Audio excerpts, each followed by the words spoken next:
About a minute 17 left in this qualifying session, and Chris Parrish is out on a lap, but we had a crash in turn one. That right-hand turn, somebody cooking it a little too hard, still down, and that does not, those aren't the same type of barriers we looked, and they displaced that barrier. So he hit it with some speed as well. That's Chris Turner.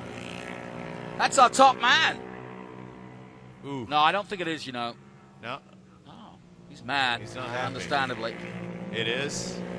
It is showing his Turner. It is Chris Turner. It is Turner. You know, I didn't think it was at first, but yeah, that is going to be maddening. What is the deal with our top guy? And he's now we're holding left wrist. Yeah, he's done everything right, and then it all comes to naught just before the end of the session at turn one. I'd like to see that again, just simply because he's done nothing wrong the whole session, and then suddenly he finds himself in the dirt. Just like Bobby Fong, though, yesterday, top qualifier going down. Chris Turner doing the same thing today. And disappointment with him.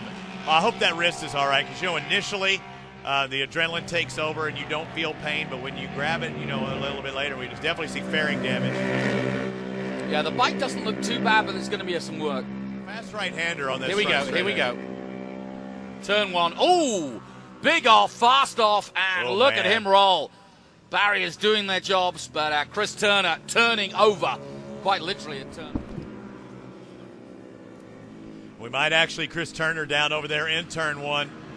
My partner Jonathan Green going to go over there, maybe get a word with him if he can in just a minute, but unfortunately for Chris Turner, taking a sip of water, hopefully that left arm is okay, but the guy who's on top of the sheet, he's thumbs up. And stick around, Jonathan.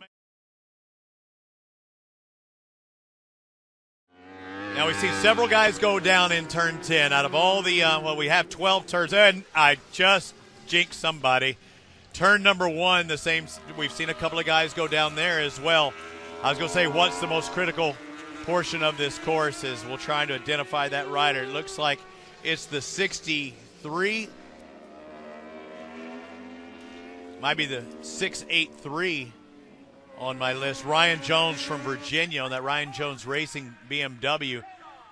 And that was a hard get off. Didn't see what threw him down. Maybe we'll get a replay of that. But, okay, here we go. Tell me about it. It looks like he just was on the front brake a little too hard when he leaned in. It's qualifying, so all these guys are pushing a little bit harder, trying to find that extra time. And he actually just moved into third before he crashed. So, also, turn one has a lot of bumps, too, as you're trail braking. So it's pretty easy to, if you tip in, you can lose the front. Looking good in earlier practices. No, Andrew Lee, he's definitely he's a smooth rider. Well, the thing is, right? Oh, Garrett Gerloff goes down in turn one, Greg. Oh, no, and into the air fence he goes. Gerloff with a big ride. Is that over that bump that we see in There's turn a bump one? down there, and, you know, I don't even know what to say. I'm so bummed for him. He's just been riding perfect all weekend long. That has allowed also 24.8 for Cameron Beaubier. Can't take anything away from him. Looks like, hope Garrett's okay there. What an absolute shame that was to see that. But Beaubier has clawed his way, and he's got on the back of these guys running 24.8 on his second flying lap.